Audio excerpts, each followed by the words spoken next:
未来の自分を今から始める。コレステロール、体脂肪においしく飲みやすい特保多いお茶カテキン緑茶伊藤園。 The clever amongst you might now be asking, why did I just watch 15 seconds of a Japanese woman trying to sell me tea in a plastic bottle? Because normally when Arch does this, he's trying to make a point, or he could simply just have a fetish for Japanese people. Both are true, but on this particular occasion, what happened was that I did not in fact show you 15 seconds of a smiling Japanese woman attempting to sell you tea in a plastic bottle. I showed you 15 seconds of an artificially generated construct trying to sell you tea, still in a plastic bottle, admittedly. But this was the first example of AI-generated advertisement, where the smiling Japanese woman is in fact a smiling bunch of pixels, attempting to again sell you tea in a plastic bottle. I'm kind of hung up on the plastic bottle and tea thing because even as somebody who considers tea to be essentially gay water heated up, I find the idea of pouring it into plastic to be repulsive in a way that I have a hard time describing, frankly, but anyways, we are getting a little bit off topic here. This is, in many ways, somewhat revolutionary, because one of the main driving points of AI-generated models has been for a while the idea that it can be used as, well, models, for clothing or for advertisement, right? But a lot of people have been looking at that and going, yeah, but is the six-fingered freak really the best way to demonstrate our brand? Well, as AI gets better and better, it turns out that the answer to that might in fact be yes. As whilst you can see some derpy things with aforementioned advertisement, like the eyes, for example, are slightly different shapes, you can kind of see it on the teeth, etc. Like if you really look closely, you can pick out that this is probably AI, but it's close enough for government work, and the advantages are significant. The Japanese company itself mentioned several, in fact, one of being there is no fear of scandal. Because, see, this is a thing in the Japanese idol/celebrities culture. You have very strict rules of behavior, and if you violate those, your entire name is burnt to the ground in about 15 seconds flat, at which point you are entirely useless to anyone and everyone who has ever paid you. We don't have quite that strident a situation in the West, but having had a fair few celebrities being cancelled over, I don't know, how they deal with young boys at Hollywood parties, for example, you can kind of see the problem there. But the more persuasive argument is the fact that this AI-generated model costs absolutely goddamn nothing. It is cheaper than chips, and it can be used again and again and again, and it's not going to continue to ask for royalties. As this is, of course, where we flip it over to the West here, and SAG Aftra. So, SAG Aftra, the Screen Actors Guild, has recently had their negotiations with the studios break down over what the studios perceived to be a bit of a threat. And to be fair, it was a bit of a threat, where SAG Aftra said that if they didn't get some sort of revenue sharing system up and running, then they would return to the picket lines, and is the big thing, right? Already, actors are paid a fair bit of chump and change there, particularly if you're talking about the celebrity ones. Now, this is, of course, a ranking system where you've got the celebrities at the top, and then you've got the various day actors and extras, etc., down at the very bottom, and they don't earn all that much, fair enough. But this is still also a group for the highest earners as well, so it's kind of this weird juxtaposition where you have the top 1% and the absolute bottommost percent, both arguing for the same benefits when really they shouldn't, and really they should be separate things, and frankly the union has completely and utterly failed to deal with this massive differential in their clientele, but details.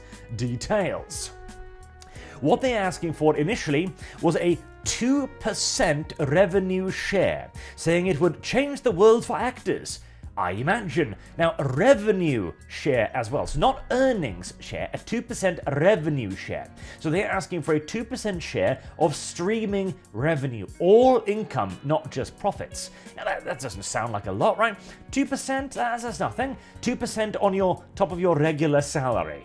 Well, first and foremost, in most businesses, you don't actually get to go, okay, I've done my job, now pay me more. But hey, details. 2%, however, of streaming shows, or even indeed movies, it's millions and millions of dollars. In fact, if this is introduced into something that goes on, say, Disney Plus, for example, with movies running in the several hundreds of $1 million class, this is a lot of money. And again, it's not income, it is revenue as well. Meaning that the studios are going to have to pay millions and millions more after they've already paid the actors. And this is on top of the various other benefits that they're already asking for. Now that has been downside to 1%, which is indeed cutting the demand in half, but even that was too much because, again, it's millions and millions of dollars. And now it is instead a tax on every subscriber. A 57% per subscriber formula claims the actors, and a 1% claims the studios. So this comes then back to whether or not this is the studio's interpretation or the actor's interpretation of the cost per subscriber. The Actors Guild said it would be like $400 million, and the studios think it'll be 800 to $1 billion, right? So in essence, they also mention that this is basically just the old system of 1%, but now moved on to a fixed cost per subscriber. Now, here's the thing, right? The very, very basic here is that why should the actor be entitled to a slice of the studio's profits when it comes to their subscribers? Why should they be entitled even to a slice of the profit overall? Now, this is one of those things where, oh, we're not being paid enough, therefore you should give us a slice of the revenue. Okay, I mean, I can see some sort of an argument along those lines, but I also view that as kind of the tip argument where, oh hey, we've elected to pay you like garbage, we're hoping that the customers will pick up the rest of the tab.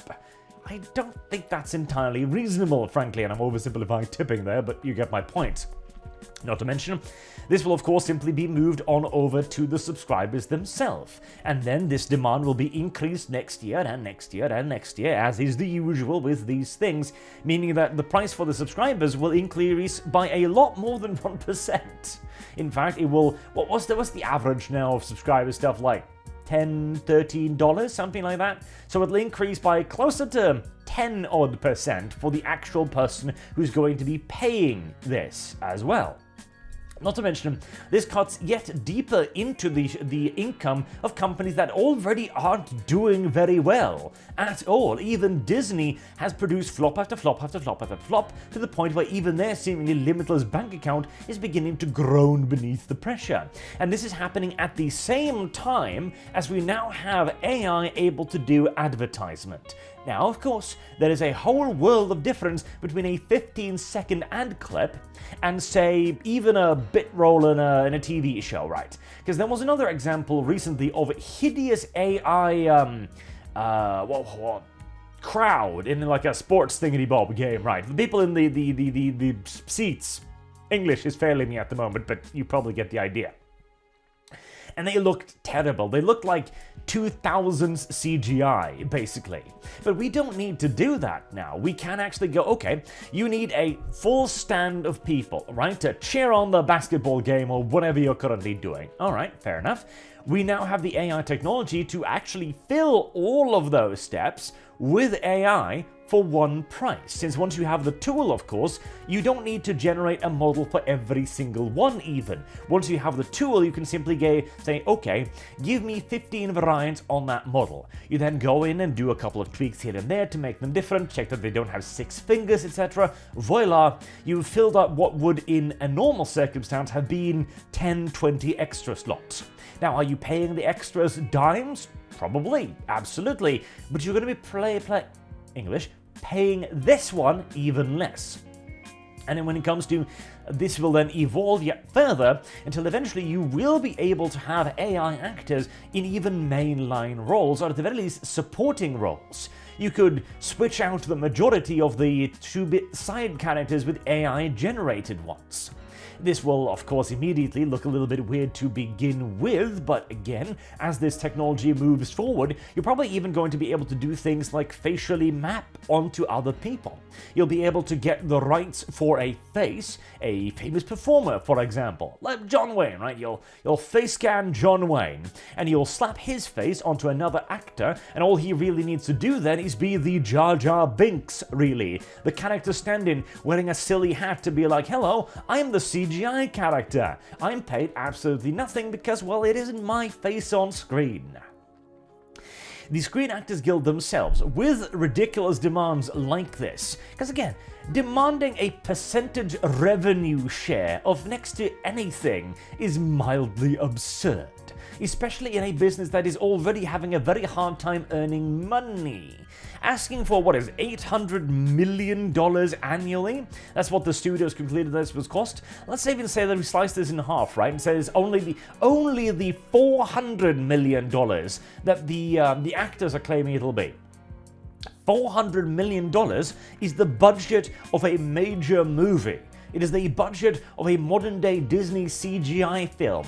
$400 million is an entire creative work that the actors now want as an additional topping on top of everything they're already getting, on top of all of the protections and the benefits that they are already getting as well and already asking for.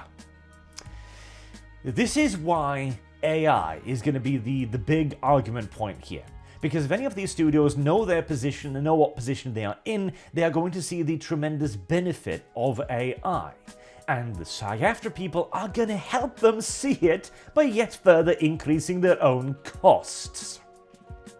Frankly, at this point, as mean-spirited though it might sound, right? The actor's best hope for survival is actually competing with the AI on price. Price and quality, because right now the actors have an advantage in quality. Will that advantage last for another 10 years? Frankly, I goddamn doubt it, particularly considering, recent performances in, for example, Ahsoka, God help me. Makeup can only do so much, really. And then price. The big name actors will still be able to command their price because they are celebrities. They are not actors anymore, they are celebrities. They are bought and paid not because of their ability to display a role or to represent a character, but because they can be placed front and center on the movie poster with a big name going, wow, this person is doing that thing. Yay, that's their role. But for everyone else, the people that SAG Aftra claims to be representing, this will wipe them from the business. The 98% of the SAG Aftra actors who do not fulfill mainline roles, that aren't on the screen all the time, the stooges in the back, the walking traffic, the passengers, the random pedestrians walking past the camera, those people will all be annihilated by AI, especially if those people are going to start demanding a revenue share. Now, of course, this isn't per individual, but even as a total pot, it would cost the business as a hell of a lot less than $400 to $800 million to invest in AI technology. Simple as. Because when you arrive at this point, this is the McDonald's paradigm, right? You can either pay a laborer X amount, or you can pay a robotics company, English, a far larger sum, and then pay nothing thereafter. That's the question. And any long-term interested business, especially one that's struggling financially, will always go for option B. Then again, if the actors manage to sink themselves, I'm hardly going to be grieving now, am I? Until next time, I've been Arch. Thank you all very much for watching, and I hope to see you all again soon. Until I am, too, replaced by an AI. I give myself 20 odd years. Have a good day.